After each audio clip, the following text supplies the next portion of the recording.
दे धडक बेधडक आपल्या परिसरातील ताज्या घडामोडी, घटना, समस्या, विविध क्षेत्रातील सर्वदूर बातम्या पाहण्यासाठी लोकशक्ती लाईव्ह न्यूज चॅनलला सबस्क्राईब करा आणि नोटिफिकेशन मिळवण्यासाठी बेल आयकॉनला प्रेस करा।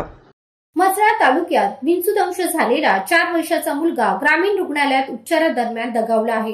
डॉक्टरांच्या हलगर्जीपणामुळे रुग्ण दगावला असा ठपका ठेवत ग्रामीण रुग्णालय म्हसळाचे वैद्यकीय अधीक्षक डॉक्टर महेश मेहता यांना दवाखान्यातच संतप्त जमावाकडून बुधवार दिनांक 13 नोव्हेंबर रोजी मारहाण करण्यात आली। धक्कादायक बाब म्हणजे सुदैवाने दगावलेला बालक हा म्हसळा ग्रामीण रुग्णालय येथील सुरक्षा रक्षक म्हणून कार्यरत असलेल्या मनोहर कांबळे यांचा मुलगा होता।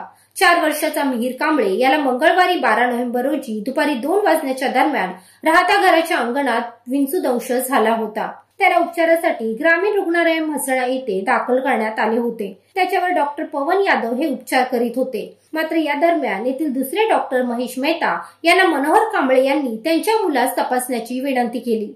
डॉक्टरांनी मुलाला तपासले तेव्हा त्याची प्रकृती अधिक बिघडली असल्याचे लक्षात आले। त्यानुसार मुलाला ऑक्सिजन मास्क लावून मानगाव येथे पुढील उपचारासाठी पाठवण्यास सांगितले, परंतु मानगाव उपजिल्हा रुग्णालय येथून रुग्णाला MGM पनवेल येथे उपचारासाठी नेले असता उपचार दरम्यान रुग्ण मुलाचा मृत्यू झाला।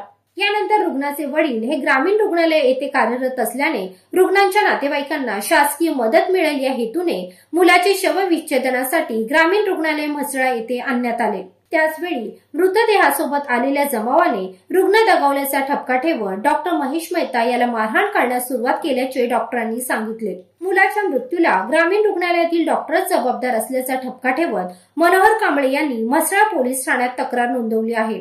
बाल कल्याण मंत्री अदिती तटकरे व राष्ट्रवादी शरद पवार गटाचे उमेदवार यांनी कांबळे कुटुंबियांची भेट घेऊन त्यांचे सांत्वन केले।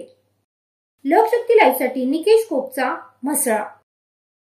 अशाच सच्चाई दर्शवणाऱ्या बातम्या पाहण्यासाठी लोकशक्ती लाईव्ह न्यूज चॅनलला लाईक करा, शेअर करा आणि सबस्क्राईब करा।